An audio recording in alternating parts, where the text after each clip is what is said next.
أخنوش يا خنوش، أقسم بالله العظيم لو كانت هذه دولة الحق والقانون لو كنت انت دابا في الحبس. راه انتوما اللي خرجتوا علينا، راه انتوما اللي خرجتوا على هاد البلاد. كيف بغيتي باترونه ولا رجل اعمال يسير لك البلاد؟ راه رجل الاعمال كيعرف حاجه وحده اللي هي بيزنس از بيزنس. خوتي المغاربه السلام عليكم. حنا خوتي المغاربه في المغرب عندنا واحد المشكل عويص، واحد المشكله كبيره جدا اللي هي مشكله ديال الكفاءات. اش كتعني الكفاءات؟ الكفاءات اخوتي المغاربه غير مثلا اخوتي المغاربه، انت والعلاقات مع الاخرين.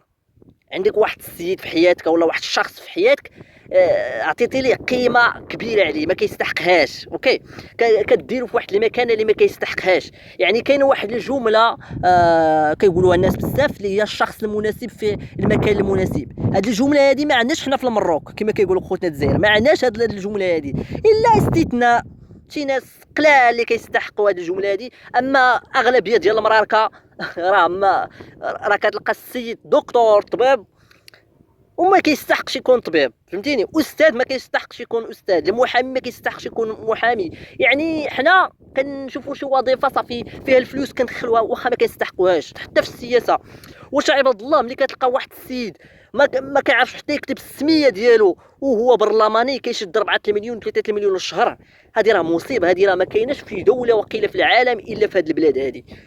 السيد ما كيعرفش يكتب سميتو وكتلقاه جالس في البرلمان ويدير زعما انا كيشد 4 مليون للشهر. هذه راه مصيبه، اقسم بالله هذه مصيبه. وكيجيو شي مكاريب صاحبي في التعليقات كيقول لي اش كتعرف البرغوش، اش كتعرف. راه انتوما اللي خرجتوا علينا، راه انتوما اللي خرجتوا على هاد البلاد، راه انتوما المكاريب، راه انتوما هما البراش، اوكي. حيت المغاربه خص الشباب اللي يدخلوا السياسه. هاد الشرفان وهادي شيبان هادو وهاد الشارفين وهاد صحاب خصنا نحيدوهم. هاد الامين خصنا نحيدوهم من السياسه. الشباب المغربي اللي خصو يدخل السياسه، اوكي. دابا كيجي شي واحد دابا كيكتب لي في التعليقات اش كتعرف البرغوش، اش كتعرف، اش داك شي سياسات ديها في سوق، راك سير الخدمه. انا راه خدام على راسي، فهمتيني؟ انا راه خدام على راسي، مالي كنسعاك، انا راه خدام على راسي. المهم اخوتي المغاربه نرجعوا للموضوع ديالنا. وهذا الشيء شفناه بزاف اخوتي المغاربه في العهد ديال هذه الحكومه.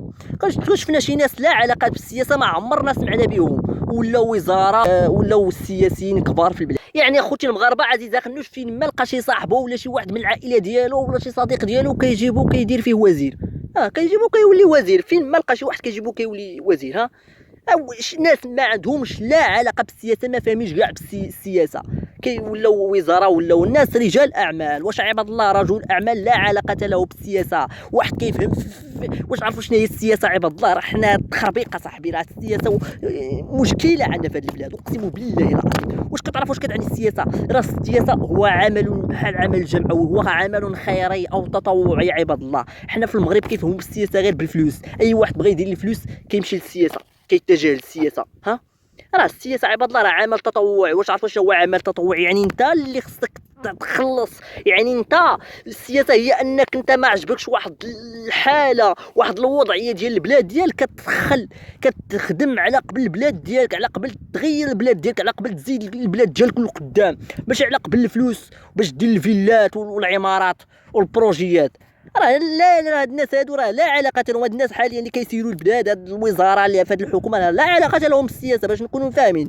راه الحكومات اللي دايزين انا ماشي مع بالكيران باش ما يفهمونيش، او الثاني انا ضد بالكيران، ولكن الحكومات اللي دايزين، الحكومه اللي فايتين حكومه بن كيران وحكومه سعد الدين العثماني، فعلا كانوا فيهم ناس سياسيين ديال بصح، ناس دكاتره جامعيين، ناس قراو، ناس عندهم ما يقولوا.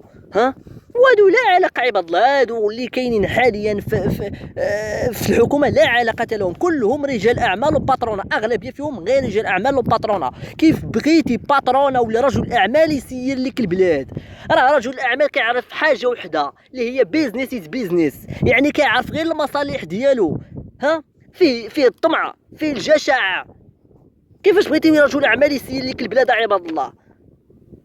راه رجل الاعمال كما قلت لكم كيعرف غير راسو، بيزنس از بيزنس. هذه هي الجمله اللي كيعرفها رجل الاعمال.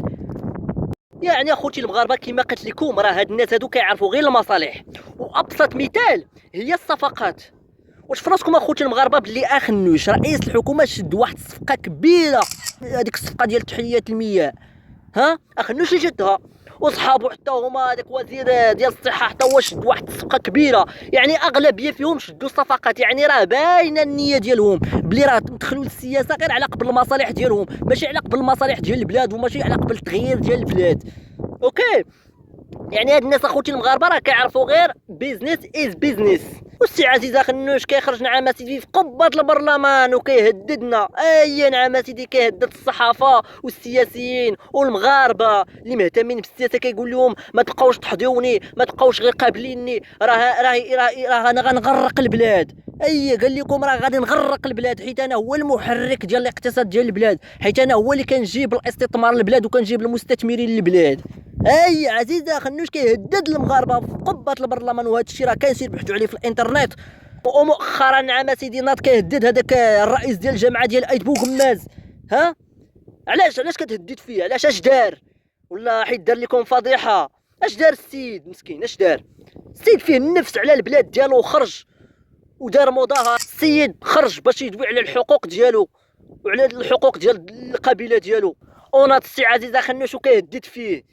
نزيدك راه خوتي المغاربه راه عنده بزاف ديال الدواسه، راه عزيز اخنو صراحه راه عنده بزاف ديال الدواسه. راه شفتوا خوتي المغاربه هذاك الدوسي ديال الرشوه حتى هو راه مؤخرا اخوتي المغاربه هذاك الدوسي ديال ميسه سلامات و 75 مليون. مؤخرا خرج هذاك الصحفي نور الدين الجهب الله يذكرو بالخير، خرج سيدي في واحد الفيديو وقال لك باللي راه في 2016 اتصلت بيا ميسه سلامات وقالت لي باللي راه عزيز اخنوش غيعطيني قال لي غنعطيك 75 مليون الا درتي واحد الحمله ضد ابن كيران. اي وناض حتى هذاك الصحفي ديال اكادير محمد رضا طاوجني حتى هو قال لك راه صوناو ليا وقالوا لي اسكت وراه غنعطيوك 170 مليون وجوج المليون للشهر. على شكون الرئيس ديال جماعه اكادير؟ انت يا عزيز اخنوش، وهذا راه صحفي ديال اكادير. وشفنا هذيك الفضيحه ديال هذاك البرلماني ولا ما عرفتش شكون، هذاك رشيد الفايق اللي مشى للحبس، هذاك اللي فاس حتى هو. هذيك الفضيحه كيقولوا فيها 800 مليون، راه الناس قال لك اسيدي راه كاينه رشوه. شكون رشيد فايق؟ رشيد فايق راه من الحزب ديالك من الاحرار. وخرج لنا واحد المتطبل قال لك اسيدي ربحنا المعركه. اش من المعركه ربحتها؟ شتي فاش من المعركه؟ معركه ديال دوكو درتي لنا اكبر دوكو في العالم. اش من المعركه ربحتيها؟ فين هما دوك الوعود ديالكم ديال الدوله الاجتماعيه؟ خصنا نطلعوا في المواطن، نوفروا الخدمه للمواطن، نوفروا الحياه الكريمه للمواطن. شفتوا دابا المواطن فين وصل؟ شفتوا دابا المواطن؟ شوفوا صاحبي، شوفوا غير حداكم، شوفوا غير سوس، شوفوا غير تارودان اش كيوقع فيه. الناس مازال عايشين في القناطن، الناس ديال الزلزال مازال عايشين في القناطن. شوفوا استي وهبي، شوف شويه في العماله ديالك، شوفوا التارودان ما كيسني تجرون، شوفوا تيزنيت، شوفوا سوس اش كيوقع فيه، شوفوا النواحي ديالكم نواحي مراكش. شوفوا اش كيوقع تما. هذيك هي الدوله الاجتماعيه، هذيك هي الحياه الكريمه بالنسبه لكم. واش هذيك هي الحياه الكريمه؟ اودي الحياه الكريمه هي اللي عايشها اخنوش.